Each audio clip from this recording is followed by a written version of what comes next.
So Ireland, I was going to say I was going to start with a map because I often do with places, even when I think people probably know where they are. But I know a lot of people have no idea where Ireland is. Even if you Google Ireland, it usually comes up with Poland because it assumes you've forgotten the first letter. But if you look at that map there, that shows the bulk of Scandinavia. Ireland is in Sweden, and if you look at that huge map of Sweden, right down where that little circle is the island of Ireland. So you're right down off the southeast corner of Sweden. It's a very long, skinny island, and I'll say now that's actually quite an important feature of it. Its position is important, and the shape of it is important. And I'm saying the shape's important because it's really, really in the autumn and also in the spring, actually, it's a really important place for migration. And if you can picture that map we just showed with all of Sweden up to the north of it and also parts of Norway and Finland as well, because you're so far north, when you come to the winter and it gets really frozen up, everything heads south. And anything heading south that happens to hit the island of Ireland, you imagine you're a bird landing two-thirds of the way down that island.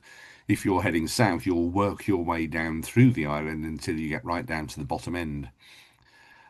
So right at the bottom end is where we stay because we want to be down there because that's where the best birding is during migration.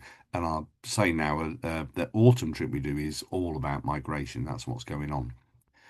So we fly, I think, via Stockholm to Kalmar, which you can see up there on the mainland of Sweden. There's actually a bridge hidden underneath the word Kalmar. So once you've picked up the minibuses and stuff, you can drive straight across to the island and then down south. It looks on that map as though there's sort of one big ring road around the whole length of the island, but obviously there are lots of little roads that cut across from one side to the other. And loads of the birding sites we visit are right down at that south end. So to be honest, this long skinny island, we only even visit one part of it. So we never really go up to the top end much at all. All the best stuff's down south, particularly in the autumn. The whole island's only 85 miles long, and at the widest point, it's only 10 miles across. A lot of it's considerably less than that. So it's a very easy place to visit. And one of the things I like about the whole holiday is the fact that we're not traveling big distances. It's all really easy and relaxed.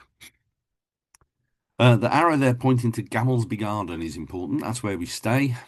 And if I now shift that to the top, if you look at the top right, that's where Gamelsby is. Gamelsby Gardens there. And I've added more dots to that southern end. And really, this southern part of the island is full of stuff at that time of year. So I've also labelled Ottenby Lighthouse and Bird Observatory. And on any trip we do there, we spend, we'll make at least two or three visits to that place during the week because a lot of stuff ends up there. If you imagine everything's moving south, that's the most southerly tip. And so that's where a lot of birds finally end up. And if they're not even landing there, at least they're passing it. It's incredibly flat. The it's got I like it though. It's got a nice atmosphere to it somehow. It's a lot of agriculture there, but there's lots of scattered woodlands. It doesn't feel very intensely cultivated. And if I actually go back a slide, all that browner stuff at the top of there, that whole second half of the island is on limestone pavement. So there's a sort of habitat there that's quite interesting in itself. So it's a really interesting island. But being so flat, it can be rather windy.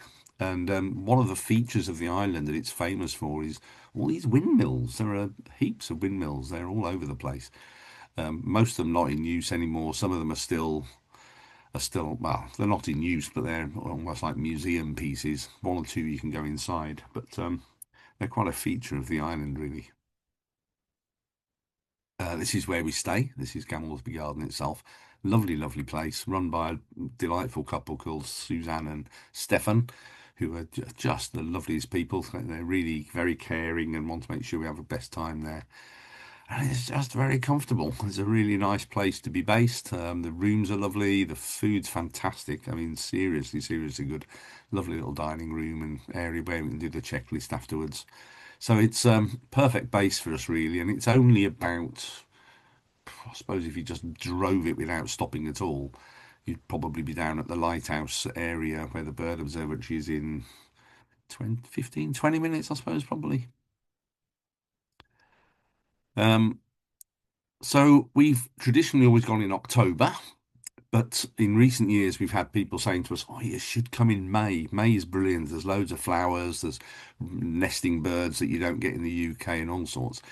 So the talk is actually split into two. The first half is all about our tried and tested October visits, and then the second half is what I've discovered about going in May, which we are doing for the first time this year.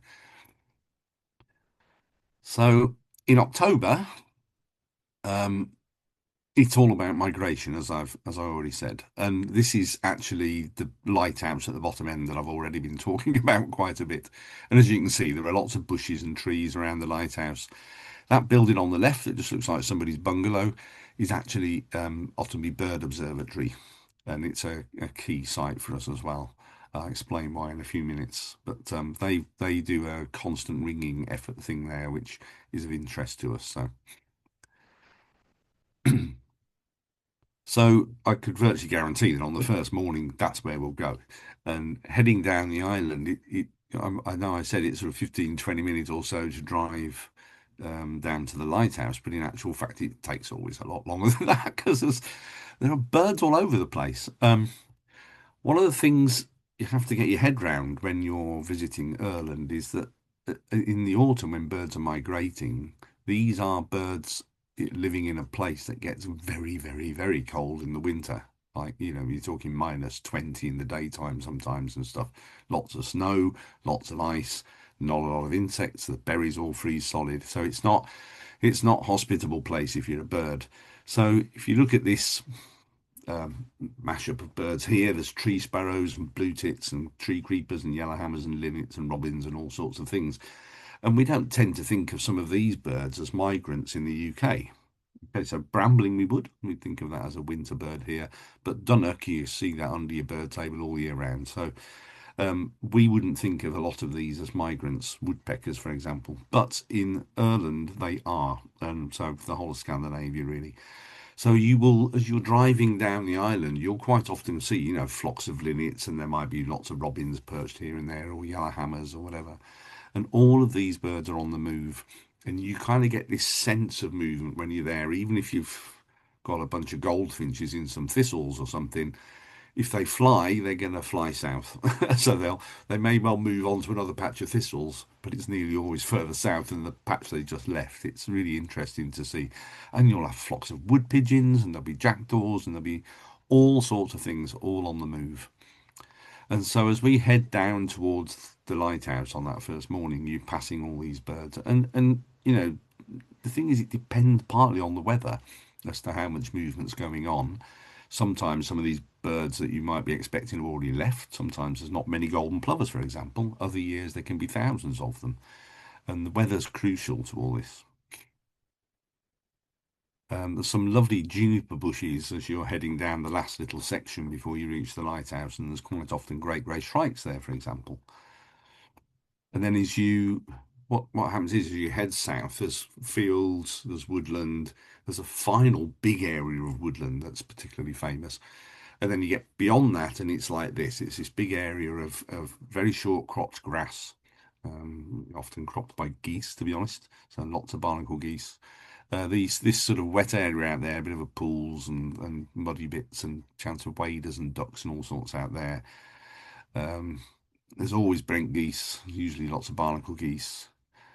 And then you finally arrive at the observatory and the lighthouse at the bottom, and in the bushes and trees around there are nearly always lots of chiffchaffs and plenty of goldcrests. And there are a few real kind of spectacles that we get on this trip, which are very special. Again, it slightly depends on the weather, so I wouldn't even guarantee this, but goldcrest is a real feature of the trip.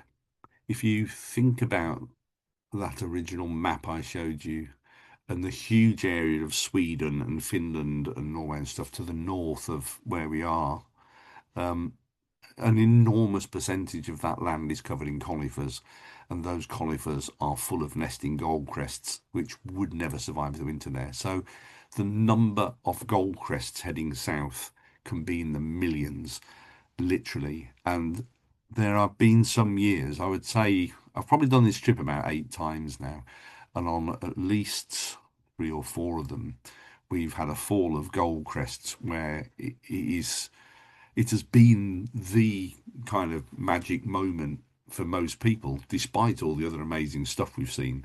It was the fall of gold crests that got people, and they can be everywhere. And when I say everywhere, I mean they are in the grass, they are on the footpaths, they are in all the bushes, they're in the thistles, they're on the fences, they are just everywhere. And if you happen to chance one of those years, it can be a real spectacle. I've had gold crests landing on my binoculars whilst I'm wearing them. I mean, they are just looking everywhere for food, and they're coming in off the sea, and they're tired, and it's astonishing sight. It really is. So gold crests can be a real feature. And obviously, amongst these, I've been talking about the dunnocks and the robins and the song thrushes and the tree creepers and everything else that's passing down, and the thousands and thousands of gold crests if it's that kind of a year. And in amongst all this, there's always a chance of something a bit rarer. So yellow-browed warbler is on the move at that time of year. We saw really lovely views of firecrest in 2024 when I led the autumn trip. We had Pallas's warbler that same year. These lesser white throats that are turning up at that time of year can be quite slightly unusual looking. They're more of the Siberian race than the British ones. So you never know. There's a chance of all sorts of unusual things as well. And that's kind of part of the fun. You're checking through all the birds that you can find to see if you can see anything unusual amongst them, really. Um, the long-tailed tits, I thought I'd pick them out specifically because you've got this northern subspecies of long-tailed tit that doesn't have those dark markings through or over the eye, and they have a pure white head, and they look so cute. They really are just absolutely delightful little things. So some years we don't see any. Some years we've had them coming off the sea, and there are these ones came off the sea whilst we were sea watching, and they landed all around our feet. So that was absolutely lovely. Another big spectacle at the time of year, not necessarily at the southern end here, they can be anywhere on the island, is geese, particularly barnacle geese. There are absolutely huge numbers of barnacle geese passing through, sort of hundreds of thousands. Um, they really are a feature. So I gave them their own slide because I just think they're so important. And the geese are fantastic, and you can obviously you can get other geese in amongst them. So we keep an eye on the barnacle geese and we watch through them and we check them out. And in amongst them, most years we find a few bean geese. There might be some white-fronted geese. There'll be grey lags and other stuff. Um, in 2024, and this is the interesting thing about doing the trip a few times. You never know how it's going to be from one year to another. Never before have I had flocks of bean geese and white-fronted geese like we had in 2024. In 2024, we had one day, suddenly there were tens of thousands of white-fronted geese coming in and thousands of bean geese coming in. And then 2 days later, the entire lot seemed to leave in one go. So it was like 100,000 white-fronted geese headed south from the island in one day. Quite a sight and quite phenomenal to watch. They were just on the move all day. And on that same trip, we found our own red-breasted goose. So, in amongst these things, there can be something a bit different. So great, great for just seeing migration actually happening. I love it. And of course, where there's geese moving in big numbers, you quite often get white-tailed eagles. These guys are rather partial to a bit of goose. So you'll get white-tailed eagles traveling south with the geese and following them, and we've seen them. We've once seen one actually catch a goose. We've certainly seen them try, and they certainly disturb the geese a lot. And you see a lot of them around. And that's they're on the coast. They're looking at ducks as well. They're not just chasing the geese. There could be flocks of ducks coming past, and so see a lot of white-tailed eagles. Sometimes golden eagle as well. And a lot of other raptors, particularly this one. This was I was thrilled to bits. The first trip I ever led there to see so many rough-legged buzzards. They'll be passing through in good numbers usually. Some years not so many. Most years quite a few.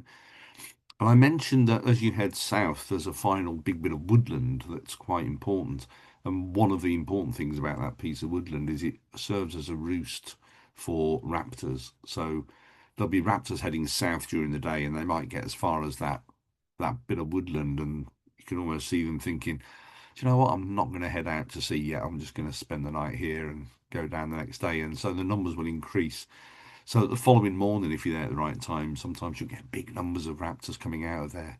And it can be rough-legged buzzards, it can be common buzzards, it can be harriers, it can be all sorts of things, sparrowhawks, goshawks, peregrines, just a lot of raptors going on. It's probably the place where I've had the best opportunity to compare sparrowhawk and goshawk. Quite often they'll be circling together with very nervous looking sparrowhawks. So it can be a fantastic spot for this sort of thing. And over the years, we've had a few rare raptors as well. It's still the only place I've ever seen a Gaia falcon. This is a dark morph bird. It was a real hefty looking bird, bigger than a peregrine.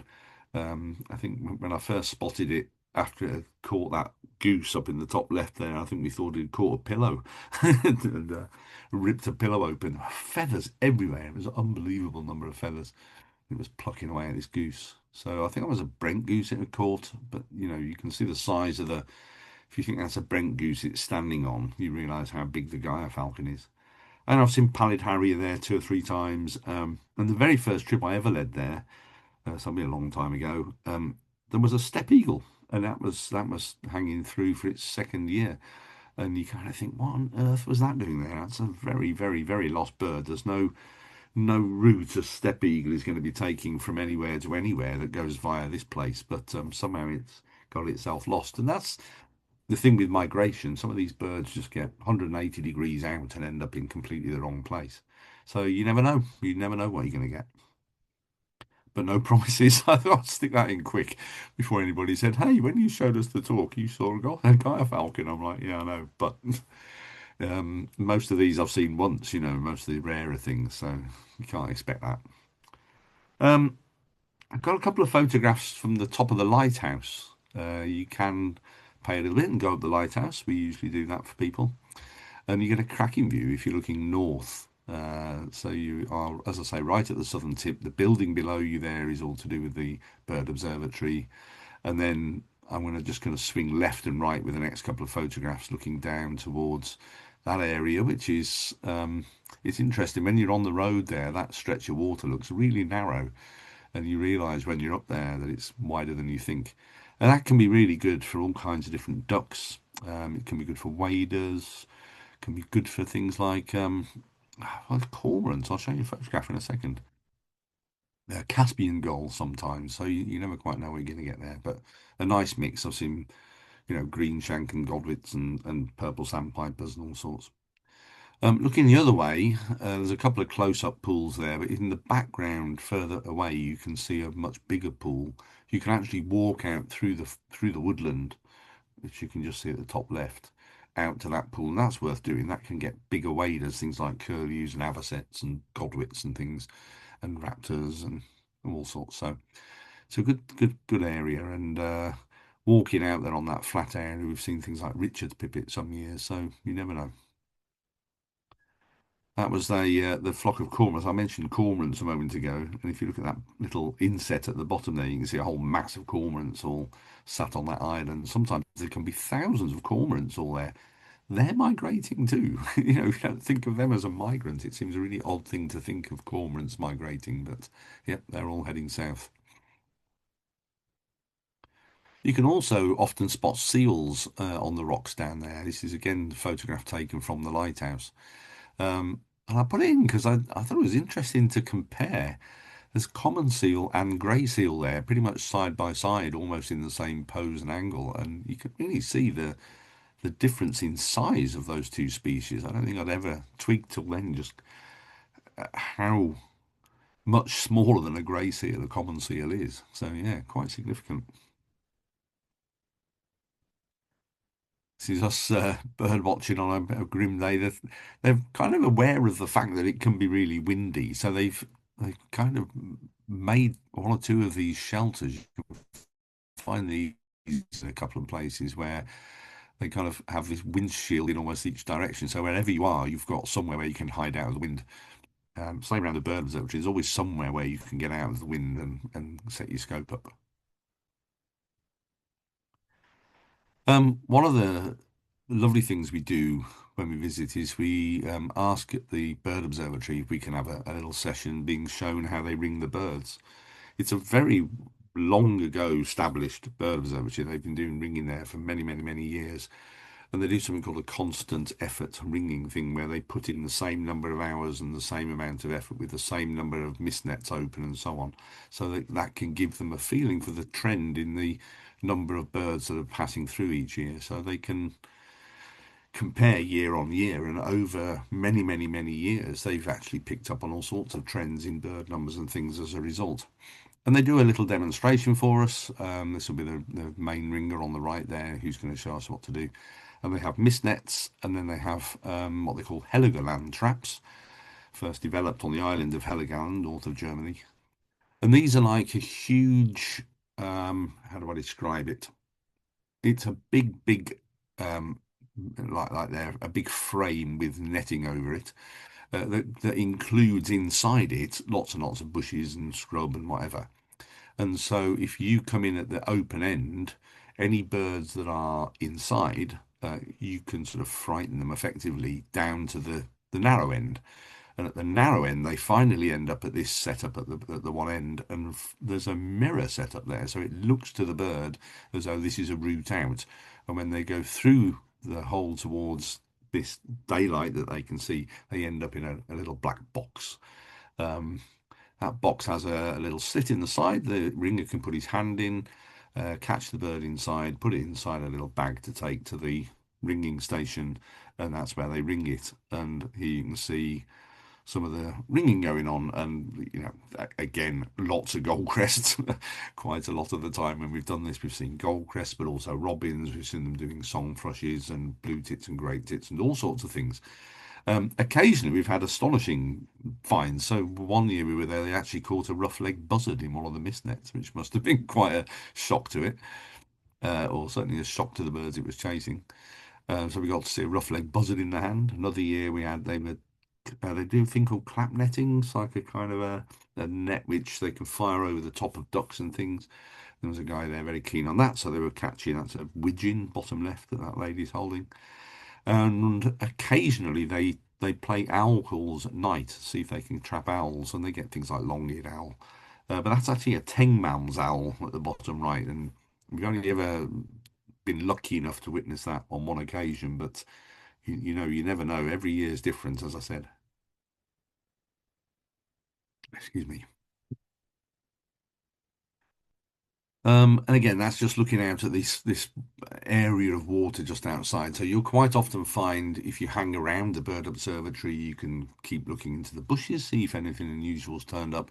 You'll see a lot of people staring out in this direction. There's quite often waders in this pool here, different species of ducks, but also gulls. And sometimes beyond all this, you can get divers flying by and things, and the whole sort of looking out to sea thing. There's birds coming down the island the whole time, obviously, as I said, if the weather's right. But also, if the weather's right, you'll get, especially an easterly, blowing things on shore. You can see there as you're looking out to sea that it's pretty choppy, but you can see little flocks of birds out there, all heading south. And that can include gulls. You can get hundreds of black-headed gulls migrating south. But, lots of Brent geese, lots of widgeon, there's eiders, bottom left there. So lots of stuff going on. Occasionally, we've been lucky enough to get something a bit more unusual going by. There are sometimes divers, as I said. That's a juvenile long-tailed skewer. What an amazing find! That's actually one of our guide's photographs, and you just think, wow, what a cracking bird that was to get.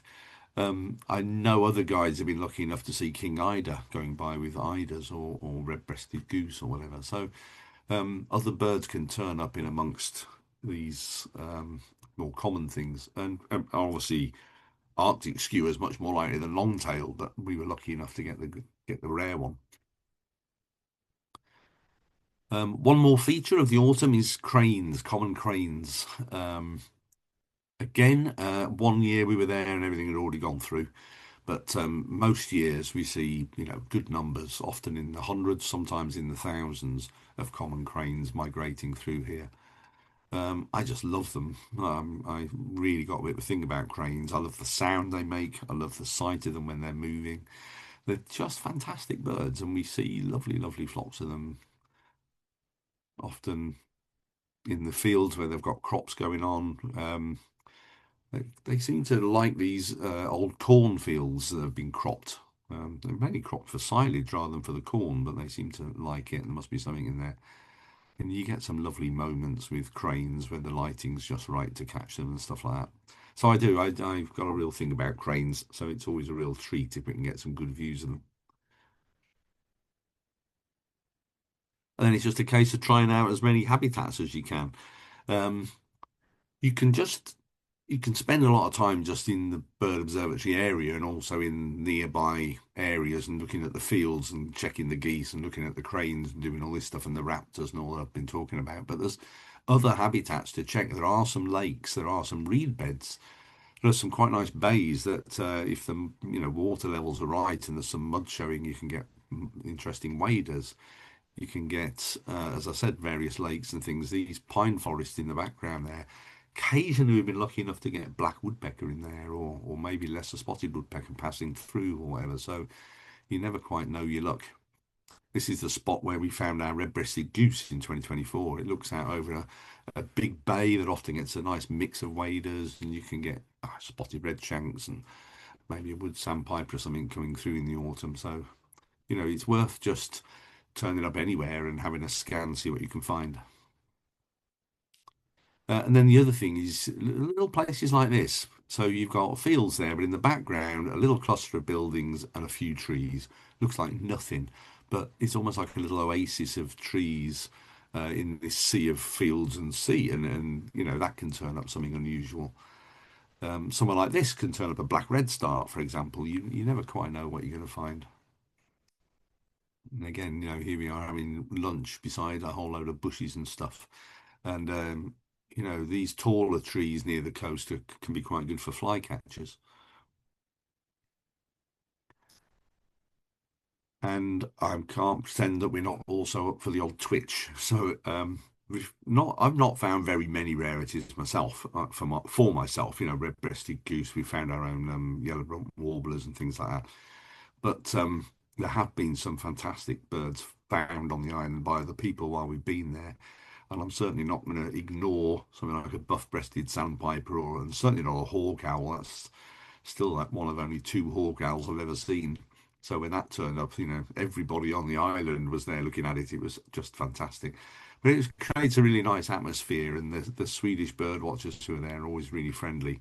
They nearly all speak really good English, and will tell you what else they found and what else is about and stuff. So yeah, I'm certainly happy to chase the odd goodie. So can be really, really good. I have put a note at the bottom there, though. Please remember, all this is over perhaps 8 visits. So, although it looks there like you might turn up and see all these rarities, you probably get about one per visit. But it can be really good. So, as I said before, sometimes when we've been there in October, people have said, "Oh, you should come in the spring. It's really good. You've got migrants still passing through. You've also got breeding birds that are not necessarily from the UK, so you can get some unusual species. And there's a lot of flowers and a lot of orchids. I mentioned that big part of the island is actually limestone, and so consequently the flora is fabulous. And this is, to me, the biggest difference when you arrive. You arrive there in May. We're going there in May this year, which is the first trip we've done in May with a group. Last year, my wife and I, Jane and I, decided to go out and check it all out to make sure we knew where we were taking people. And the first thing that struck me was the astonishing amount of flowers there. And I'm not saying it's all like this. I mean, that's a huge number of orchids in the scene there. But there are a lot of wildflowers and a lot of orchids. And the orchids are real, I think, a really nice sort of second boat, really, where you've got the birding, but you've also got these fabulous orchids to look for. And there are loads of them. Early purple orchids, This year when we went, it had been very dry, so they were going over a bit. But there were thousands of early purple orchids and thousands of green-winged orchids in other places. If you compare those two, they can look very similar. But if you look at that right-hand one, you can see there's green veins on the outer petals. Show up even better in these photographs, making these green-winged orchid. Quite a scarce one in the UK, but lovely to find, and there were a lot of those. Looking through all the orchids that we were looking at there, in amongst them we were finding occasional early marsh orchids, which to the untrained eye can look rather similar, but they're rather narrower flowers. And there are two different subspecies even, so we can have a bit of fun with that. So that one with all the spots all over the leaves and on the bracts and amongst the flowers is actually quite a rare subspecies compared to the one on the right. So yeah, I've thoroughly enjoyed seeing all these orchids. That's one of my favourites. These are tiny little orchids, really beautiful little things. And really unusual looking one on the right there. Very odd shaped flowers for burnt tip orchid, but yeah, they were just lovely. So we can walk around in all this area of limestone looking for orchids. This one, elderflowered orchid, we don't get in the UK at all, and it has two colour morphs. You can either have it all yellow or sort of pinkish purple with a yellowish centre. They call this Adam and Eve, which I thought was rather a nice name for it actually. So I'm assuming the yellow one is Eve. I don't know. Maybe not. Um, anyway, that's what they call it, and I think that translates quite nicely. And then this is one which I've made an enormous effort to try and see in the UK, and eventually managed to see it 2 or 3 years ago. This is Military Orchid, extremely rare in the UK. You can only see it by going to certain nature reserves on their open day when they'll actually have let you in. And there were loads of them. We just saw loads of them. So to see that many of this, what I think is one of our most spectacular orchids, it's real treat. And other flowers as well. Lots of other flowers too. We saw milkworts, we saw pascflower. Pretty much gone over by the time we were there in late May, but there were still a few flowers to enjoy. And wild chives, meadow saxifrage everywhere. This is, I think, a beautiful plant. We saw lots and lots and lots of that. And then some of these plants are either not in the UK at all, or if they are found in the UK, they're pretty rare. So sticky catchfly, the pink one at the top there. I'm used to seeing that in really small amounts in the UK and going specifically looking for it. There's sheets of it here. Absolutely astonishing. Bird's eye primrose is a real speciality of certain areas in the UK, and there it was. I won't say it's common, but it's certainly, there as well. So yeah, some lovely plants to look at. Fen violet I've only ever seen in Ireland before. Very rare in the UK. But yeah, it's quite a pretty little violet, very pale colour.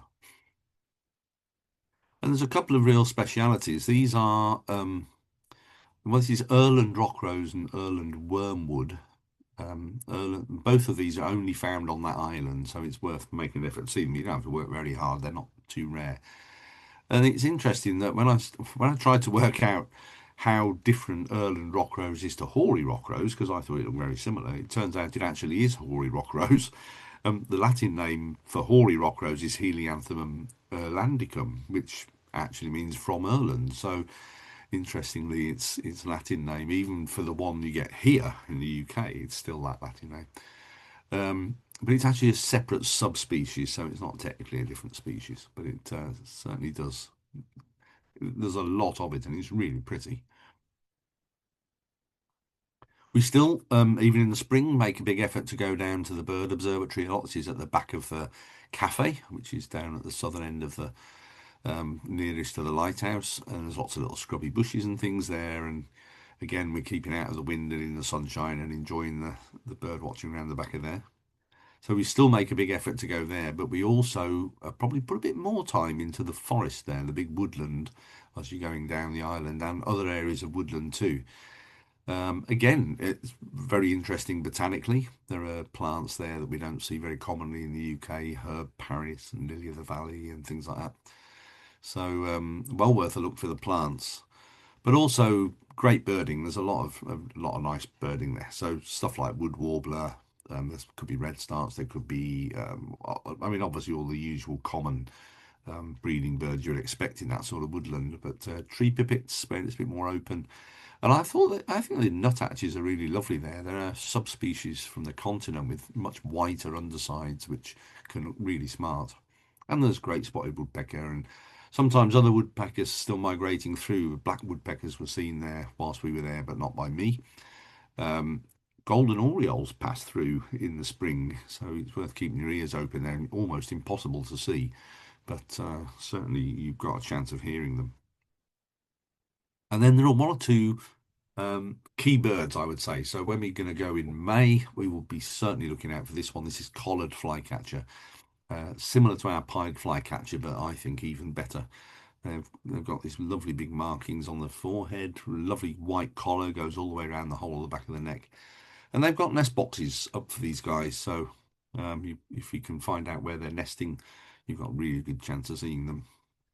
And then there's another different flycatcher. This is red-breasted flycatcher, which we occasionally get in the UK in the autumn, but in the spring they breed here, so we have good chances of seeing those two absolutely gorgeous little things.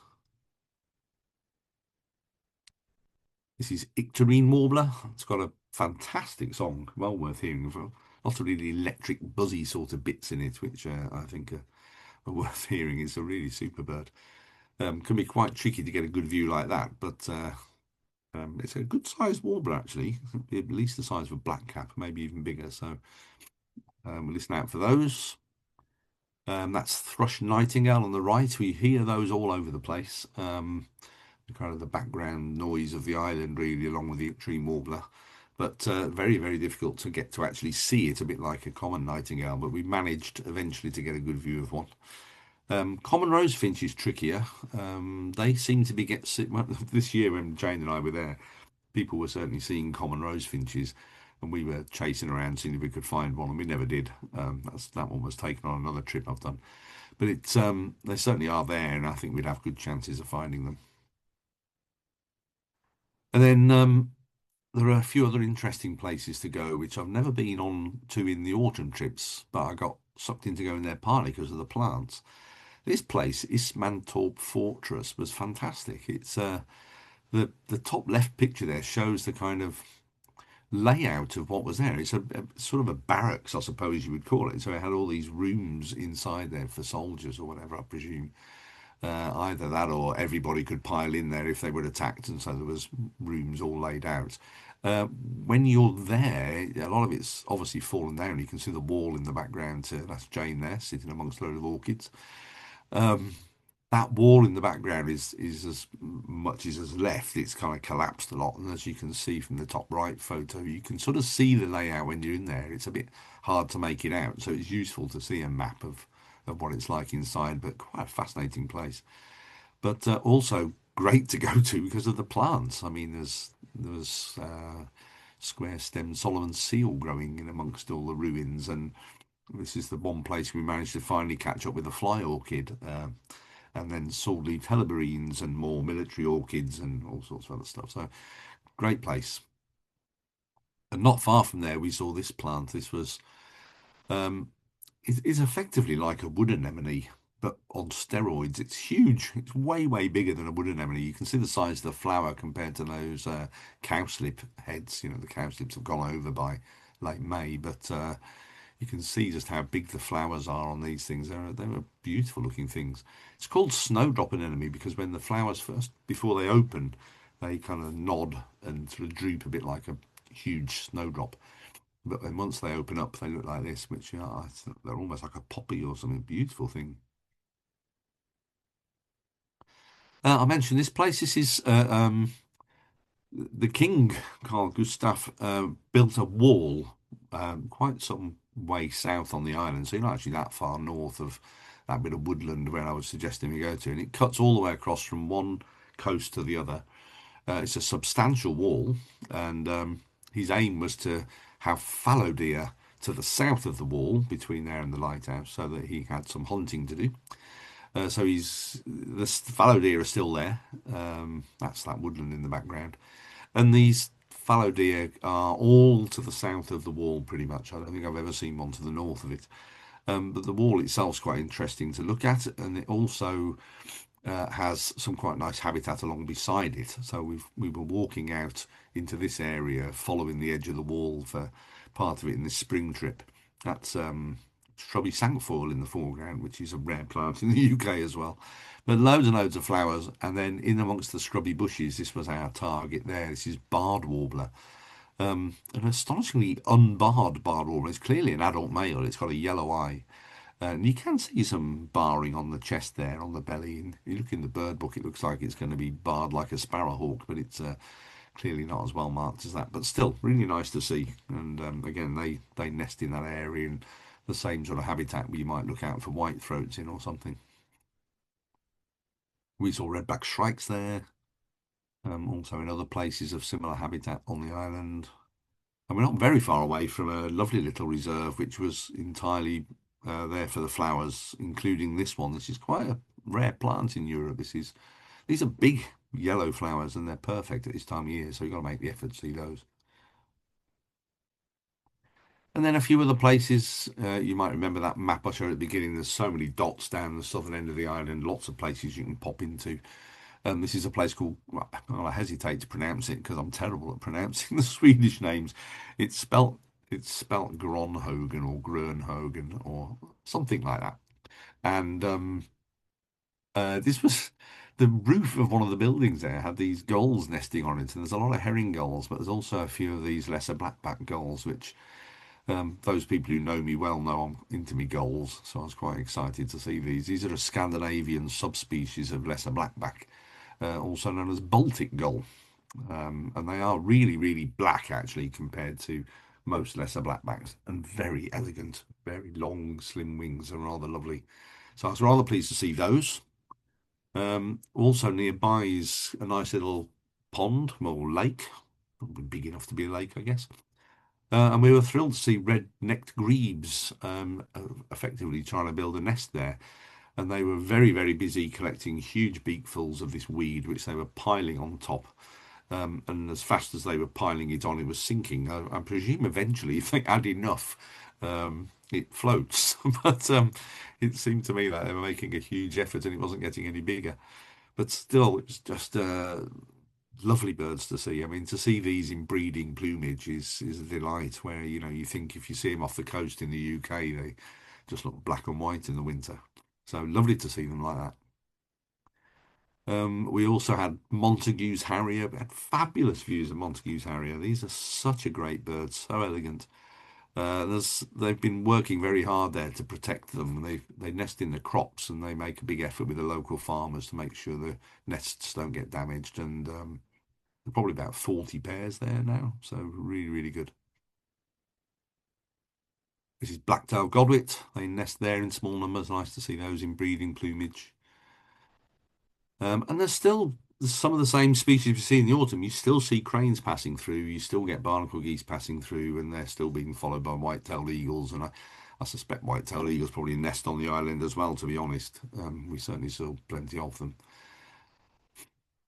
And then we visit some of these bays. These turn out to be quite good in the spring. This habitat seems to turn up a lot of good birds, not just on the mud, but also in the bushes and scrub nearby. So we had lovely views of marsh warbler, for example. Well, eventually. But things like broad-billed sandpiper and Temming stint are some of the scarcer waders that are passing through, but they seem to be seen quite a lot in the spring, so got good chances of those. We found gargony, we saw grey plover, curlew sandpiper, things like that. And you think about these grey plovers at that time of year, they are in breeding plumage. They're heading north and they're going to be breeding as soon as they get there. So they're in a plumage we don't see so much in the UK, and they just look gorgeous, absolutely gorgeous. Not as well, not at all orange at that time of year, so fantastic. We didn't really catch any rarities, Jane and I, whilst we were there. We missed the river warbler that was seen. There was a greenish warbler while we were there, but I'm looking at trip reports from other people who've been. I know that in the spring they do get odd rarities, or at least scarce things like wryneck are quite plausible. Red-footed falcon pass through every spring, and the old pteric sandpiper and things. So there's a good chance that even in the spring you could pick up something a bit more unusual as well. So spring or autumn. Tricky decision. I would suggest you just do both. Why not? It's very different. They are really different trips at the different times of year. And I would highly recommend either of them. I think you would love it. And it's very relaxed and it's very easy. Hope you enjoyed that. And thank you very much.